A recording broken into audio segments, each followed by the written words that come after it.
ನಮಸ್ಕಾರ ವಿದ್ಯಾರ್ಥಿಗಳೇ, ಕಳೆದ ವಿಡಿಯೋದಲ್ಲಿ ನಾವು ನೀಲ್ಸ್ ಬೋರ್ಸ್ ಇವರ ಪರಮಾಣು ಪ್ರತಿಕೃತಿಯ ಬಗ್ಗೆ ನೋಡಿದ್ದೇವೆ. ಈಗ ನಾವು ಪರಮಾಣುವಿನ ಸಂಬಂಧಿಸಿದ ಮತ್ತು ಪರಮಾಣುವಿನ ಅಂತರಂಗಕ್ಕೆ ಸಂಬಂಧಿಸಿದ ಕೆಲವೊಂದು ಘಟಕಗಳನ್ನು ನೋಡುವರಿದ್ದೇವೆ. ಮೊದಲಾಗಿ ನಾವು ನೋಡುವ ಪರಮಾಣುವಿನ ಸಂರಚನೆ ಹೇಗಿರುತ್ತದೆ. ಪರಮಾಣುವಿನಲ್ಲಿ ಕೇಂದ್ರಕವಿರುತ್ತದೆ ಮತ್ತು ಕೇಂದ್ರಕದ ಹೊರಗಿನ ಭಾಗದಲ್ಲಿ ಇಲೆಕ್ಟ್ರಾನ್ಗಳು ಪರಿಭ್ರಮಣ ಮಾಡುತ್ತಿರುತ್ತವೆ. ಪರಮಾಣುವಿನಲ್ಲಿ 3 ಅವಪರಮಾಣುವಿನ ಕಣಗಳು ಇರುತ್ತವೆ.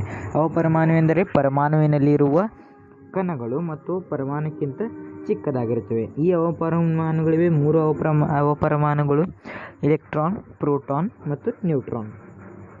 ಈಗ ಕೇಂದ್ರಕ ಎಂದರೆ ನೋಡ್ರಿ, ಕೇಂದ್ರಕ ಇದು ಪರಮಾಣುವಿನಲ್ಲಿ ಒಂದು ಧನ ಜಾಗೃತಿ ಇರುತ್ತದೆ ಮತ್ತು ಕೇಂದ್ರಕದಲ್ಲಿಯೇ ಪರಮಾಣುವಿನ ದ್ರವ್ಯರಾಶಿ ತೂಕ ಇರುತ್ತದೆ ಮತ್ತು ಕೇಂದ್ರಕದಲ್ಲಿ 2 ಅವಪರಮಾಣುಗಳು ಇರುತ್ತವೆ. ಒಂದನೇ ಅವಪರಮಾಣು ಪ್ರೋಟಾನ್ ಮತ್ತು ಎರಡನೇ ಅವಪರಮಾಣು ನ್ಯೂಟ್ರಾನ್. ಈ ಪ್ರೋಟಾನ್ ಮತ್ತು ನ್ಯೂಟ್ರಾನ್ಗಳಿಗೆ ನ್ಯೂಕ್ಲಿಯಾನ್ ಎಂದು ಕರೆಯುತ್ತಾರೆ.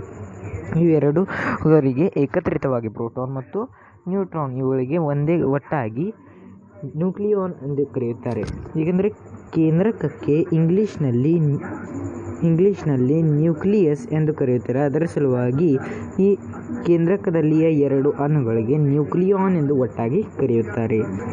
ಈಗ ಈ ಪ್ರೋಟಾನ್, ಇಲೆಕ್ಟ್ರಾನ್, ನ್ಯೂಟ್ರಾನ್ಗಳು ಏನು ಇರುತ್ತವೆ, ಈ ಅವಪರಮಾಣುಗಳ ಬಗ್ಗೆ ಇಲ್ಲಿ ನಾವು ಮಾಹಿತಿಯನ್ನು ತೆಗೆದುಕೊಳ್ಳುವ. ಪ್ರೋಟಾನ್ಗಳಿಗೆ P ಈ ಅಕ್ಷರದಿಂದ ತೋರಿಸಲಾಗುತ್ತದೆ ಮತ್ತು ಇದು ಒಂದು ಅವಪರಮಾಣು ಇದೆ. ಇದು ಕೇಂದ್ರಕದಲ್ಲಿ ಇರುತ್ತದೆ ಮತ್ತು ಇದು ಧನ ಜಾಗೃತಿ ಆಗಿರುತ್ತದೆ. ಇದರ ಮೇಲೆ ಧನ ಜಾಗೃತಿ ಇರುತ್ತದೆ ಮತ್ತು ಇದನ್ನು P ಈ ಅಕ್ಷರದಿಂದ ತೋರಿಸುತ್ತಾರೆ. ಇದರ ಮೇಲೆ ಧನ ಜಾಗೃತಿ ಇರುತ್ತದೆ, ಆದರೆ ಎಷ್ಟು? ಇದರ ಮೇಲೆ 1 ಪ್ಲಸ್ 1e ಎಷ್ಟು ಧನ ಜಾಗೃತಿ ಇರುತ್ತದೆ. ಈ ಪ್ಲಸ್ 1e ಎಂದರೆ 1.6 ಗುಣಿಲೆ 10⁻19 ಕೂಲಂಬ್. ಕೂಲಂಬ್ ಎಂದರೇನು ನಾವು 4ನೇ ಪಾಠದಲ್ಲಿ ನೋಡಿದ್ದೇವೆ. ವಿದ್ಯುತ್ ಜಾಗೃತಿಯ ಮೂಲಮಾನಕ್ಕೆ ಕೂಲಂಬ್ ಎನ್ನುತ್ತಾರೆ ಎಂಬುದನ್ನು ನಾವು 4ನೇ ಪಾಠದಲ್ಲಿ ನೋಡಿದ್ದೇವೆ. ಒಂದು ಪ್ರೋಟಾನ್ ಮೇಲೆ 1.6 ಗುಣಿಲೆ 10⁻19 ಕೂಲಂಬ್ ಚಾರ್ಜ್ ಎಂದರೇನು ಜಾಗೃತಿ ಇರುತ್ತದೆ ಮತ್ತು ಕೇಂದ್ರಕದಲ್ಲಿ ಎಷ್ಟು ಪ್ರೋಟಾನ್ಗಳು ಇರ್ತವೆ ಅಷ್ಟೇ ಅದರ ಮೇಲೆ ಪ್ಲಸ್ ಈ ಚಾರ್ಜ್ಗಳು. ಉದಾಹರಣೆ ತಗೊಳ್ಳಿ, 2 ಪ್ರೋಟಾನ್ಗಳಿದ್ದರೆ 2 ಈ ಅಲ್ಲಿ ಜಾಗೃತಿ ಇದೆ ಕೇಂದ್ರಕದಲ್ಲಿ, ನ್ಯೂಕ್ಲಿಯಸ್ದಲ್ಲಿ, ಮತ್ತು ಒಂದು ವೇಳೆ 3 ಪ್ರೋಟಾನ್ಗಳಿದ್ದರೆ 3e ಇದೆ. ಈ ಪ್ರಕಾರವಾಗಿ ಹಾಗೆ ಸಂಖ್ಯೆ ಎಷ್ಟಿದೆ ಅಷ್ಟೇ ಅದರ ಮೇಲೆ ಚಾರ್ಜ್ ಜಾಗೃತಿ ಅನ್ನೋದು ಇರುತ್ತದೆ. ಈಗ ಈ ಪ್ರೋಟಾನ್ಗಳ ಸಂಖ್ಯೆ ಎಷ್ಟು ಇರೋದು, ಕೇಂದ್ರಕದಲ್ಲಿ ಪ್ರೋಟಾನ್ಗಳ ಸಂಖ್ಯೆ ಎಷ್ಟು ಇರೋದು ಆ ಸಂಖ್ಯೆಗೆ ಪರಮಾಣು ಕ್ರಮಾಂಕ ಎಂದು ಕರೆಯುತ್ತಾರೆ. ಪರಮಾಣು ಅಂಕಿ, ಪರಮಾಣು ಕ್ರಮಾಂಕ ಎಂದು ಹೇಳುತ್ತಾರೆ. ಈ ಪರಮಾಣು ಅಂಕಿ ಮತ್ತು ಪರಮಾಣು ಕ್ರಮಾಂಕವನ್ನು ನೀವು ಲಕ್ಷ್ಯಪೂರ್ವಕವಾಗಿ ನೆನಪಿನಲ್ಲಿಡ್ರಿ. ಇದು ಬಹಳ ಮುಖ್ಯವಾದ ಒಂದು ಗುಣಧರ್ಮವಿದೆ. ಈ ಪರಮಾಣು ಅಂಕಿಯನ್ನು Z ಈ ಅಕ್ಷರದಿಂದ ತೋರಿಸುತ್ತಾರೆ, ಪ್ರೋಟಾನನ್ನು P ಈ ಅಕ್ಷರದಿಂದ ತೋರಿಸುತ್ತಾರೆ. ಪ್ರೋಟಾನ್ಗಳ ಸಂಖ್ಯೆ ಎಷ್ಟೇ ಇಲೆಕ್ಟ್ರಾನ್ಗಳ ಸಂಖ್ಯೆ ಇರುವುದು ಎಂಬುದನ್ನು ನಾವು ನೋಡಿದ್ದೇವೆ. ಅದರ ಸಲುವಾಗಿ ನಮಗೆ ಪರಮಾಣು ಅಂಕಿಯನ್ನು ಇಲೆಕ್ಟ್ರಾನ್ಗಳ ಸಂಖ್ಯೆಯು ಕೂಡ ಅನ್ನಬಹುದು, ಇಲ್ಲವೇ ಪ್ರೋಟಾನ್ಗಳ ಸಂಖ್ಯೆ ಕೂಡ ನಾವು ಅದನ್ನು ಅನ್ನಬಹುದು. ಈಗ ಈ ಪ್ರೋಟಾನ್ದ ದ್ರವ್ಯರಾಶಿ ಎಷ್ಟು ಇರುತ್ತದೆ ನೋಡ್ರಿ. ಒಂದು ಪ್ರೋಟಾನ್ದ ದ್ರವ್ಯರಾಶಿ 1 ಡಾಲ್ಟನ್. ಈ ಯು ಇದಕ್ಕೆ ಡಾಲ್ಟನ್ ಎಂದು ಕರೆಯುತ್ತಾರೆ. 1 ಡಾಲ್ಟನ್ ಇರುತ್ತದೆ. 1 ಡಾಲ್ಟನ್ ಬರೋಬ್ಬರಿ 1.66 ಗುಣಿಲೆ 10⁻27 kg. ಈ -27 ಎಂದರೇನು ನೋಡ್ರಿ ನೀವು. ಇಲ್ಲಿ 1.66 ಗುಣಿಲೆ 0.0000 ಹೀಗೆ 0.0000 ಹೀಗೆ 27 ಶೂನ್ಯಗಳಿರುತ್ತವೆ. ಹೀಗೆ ಮುಂದೆ 27 ಶೂನ್ಯಗಳು, ಇದರಲ್ಲಿ 19 0.0000 ಹೀಗೆ 19 ಶೂನ್ಯಗಳು ಅಲ್ಲಿ ಇರುತ್ತವೆ. ಈ ಒಂದು ಡಾಲ್ಟನ್ ಅಷ್ಟೇ ದ್ರವ್ಯರಾಶಿ ಹೈಡ್ರೋಜನ್ ಅಣುವಿನ ಇರುತ್ತದೆ. ಏಕೆಂದರೆ ಹೈಡ್ರೋಜನ್ ಅಣುವಿನಲ್ಲಿ ನ್ಯೂಟ್ರಾನ್ ಇರುವುದಿಲ್ಲ. ಹೈಡ್ರೋಜನ್ ಅಣುವಿನ ಕೇಂದ್ರಕದಲ್ಲಿ ನ್ಯೂಟ್ರಾನ್ ಇರುವುದಿಲ್ಲ ಮತ್ತು ಕೇವಲ ಒಂದೇ ಪ್ರೋಟಾನ್ ಇರುವುದು. ಅದರ ಸಲುವಾಗಿ ಅದರ ತೂಕ 1 ಡಾಲ್ಟನ್ ಆಗಿರುವುದು. ಈಗ ನ್ಯೂಟ್ರಾನ್ ಎಂದರೆ ಏನು ನೋಡ್ರಿ. ನ್ಯೂಟ್ರಾನ್ ಇರುವುದಿಲ್ಲ ಹೈಡ್ರೋಜನ್ದ ಕೇಂದ್ರಕದಲ್ಲಿ. ಆದರೆ ಈ ನ್ಯೂಟ್ರಾನ್ ಎಂದರೆ ಏನು ಅದನ್ನು ಮೊದಲಾಗಿ ನೋಡ್ರಿ.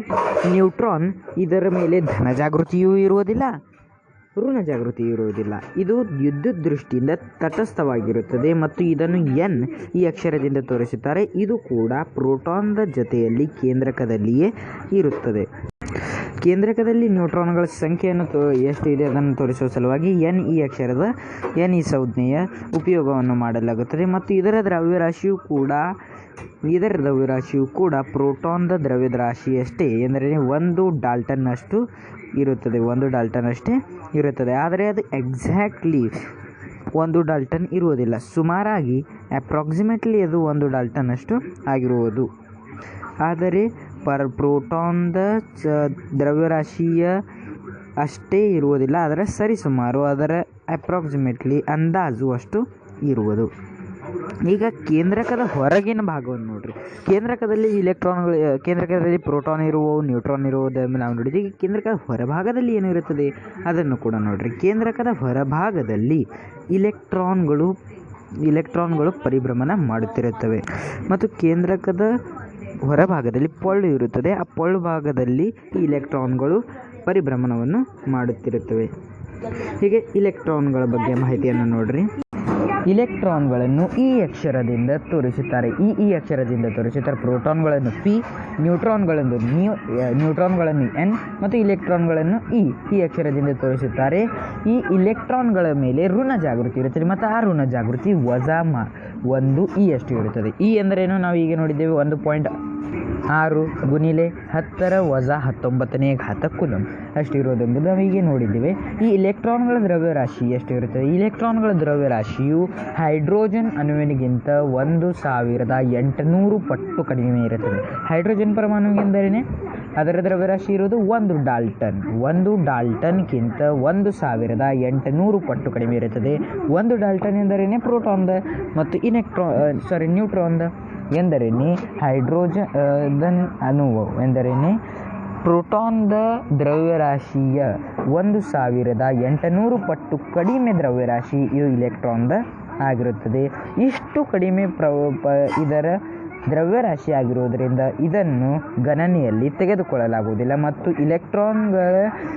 ಇಲೆಕ್ಟ್ರಾನ್ಗಳ ದ್ರವ್ಯರಾಶಿಯು ಪರಮಾಣುವಿನ ದ್ರವ್ಯರಾಶಿಯನ್ನು ಗಣನೆ ಮಾಡುವಾಗ ಅದನ್ನು ಗಣನೆಯಲ್ಲಿ ಹಿಡಿದುಕೊಳ್ಳಲಾಗುವುದಿಲ್ಲ.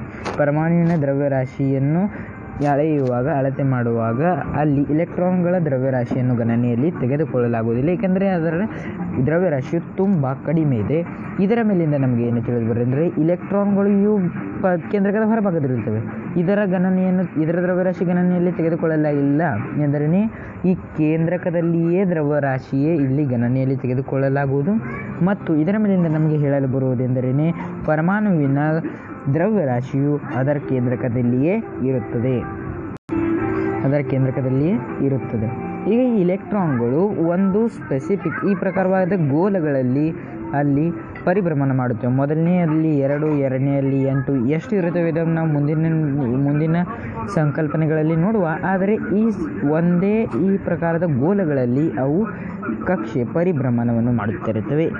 ಈ ಗೋಲ್ ಯಾವಿವೆ ಅವುಗಳಿಗೆ ಕಕ್ಷೆ, ಸೆಲ್, ಕವಚ ಎಂದು ಎನ್ನುತ್ತಾರೆ. ಇವುಗಳಿಗೆ ಕಕ್ಷೆ, ಸೆಲ್, ಕವಚ ಎಂದು ಎನ್ನುತ್ತಾರೆ. ಈ ಇಲೆಕ್ಟ್ರಾನ್ಗಳು ಮತ್ತು ಈ ಇಲೆಕ್ಟ್ರಾನ್ಗಳ ಶಕ್ತಿಯು ಅದು ಯಾವ ಕಕ್ಷೆಯಲ್ಲಿದೆ ಅದರ ಮೇಲಿಂದ ಅವಲಂಬಿಸಿ. ಮೊದಲನೇ ಕಕ್ಷೆಯಲ್ಲಿ ಇದ್ದರೆ ಅದು ಕಡಿಮೆ, ಎರಡನೇ ಕಕ್ಷೆಯಲ್ಲಿ ಅದರ ಶಕ್ತಿ ಹೆಚ್ಚು, ಮೂರನೇ ಕಕ್ಷೆಯಲ್ಲಿ ಅದರ ಶಕ್ತಿ ಹೀಗೆ ಹೆಚ್ಚುತ್ತಾ ಹೋಗುತ್ತದೆ. ಈ ಇಲೆಕ್ಟ್ರಾನ್ಗಳ ಸಂಖ್ಯೆಯಷ್ಟೇ ಪ್ರೋಟಾನ್ಗಳ ಸಂಖ್ಯೆ ಇರೋದು. ಆದರೆ ಪ್ರೋಟಾನ್ಗಳ ಸಂಖ್ಯೆಯನ್ನು Z ಈ ಅಕ್ಷರದಿಂದ ತೋರಿಸುತ್ತಾರೆ ನಾವೆಂಬುದು ನೋಡಿದ್ದೇವೆ. ಅದರ ಸಲುವಾಗಿ ಈ ಇಲೆಕ್ಟ್ರಾನ್ಗಳ ಸಂಖ್ಯೆಯನ್ನು ಕೂಡ Z ಈ ಅಕ್ಷರದಿಂದಲೇ ತೋರಿಸಲು ನಮಗೆ ಬರುವುದು. ಮತ್ತು ಈ ಇಲೆಕ್ಟ್ರಾನ್ಗಳ ಸಂಖ್ಯೆಯಷ್ಟೇ ಪ್ರೋಟಾನ್ಗಳ ಸಂಖ್ಯೆ ಇರುವುದರಿಂದ ವಸ್ತುವು ವಿದ್ಯುತ್ ದೃಷ್ಟಿಯಿಂದ ತಟಸ್ಥವಾಗಿರುತ್ತದೆ. ಈ ಪ್ರಕಾರವಾಗಿ ನಾವು ಇಲ್ಲಿ ಪರಮಾಣುವಿನಲ್ಲಿಯೇ ಕೆಲವೊಂದು ಸಂಕಲ್ಪನೆಗಳನ್ನು ನೋಡಿದ್ದೇವೆ. ಮುಂದಿನ ವಿಡಿಯೋದಲ್ಲಿ ನಾವು ಇಲೆಕ್ಟ್ರಾನ್ಗಳ ವಿತರಣೆ ಯಾವ ಪ್ರಕಾರವಾಗಿ ಇರುವುದು ಮತ್ತು ಇಲೆಕ್ಟ್ರಾನ್ಗಳಲ್ಲಿಯ ಸಂಯೋಗ ಸಾಮರ್ಥ್ಯವೆಂದರೆ ಏನು ಮತ್ತು ಇನ್ನೂ ಕೆಲವು ಸಂಕಲ್ಪನೆಗಳನ್ನು ನಾವು ನೋಡುವ. ಅಲ್ಲಿವರೆಗೆ ನೀವು ಅಭ್ಯಾಸವನ್ನು ಮಾಡಿರಿ.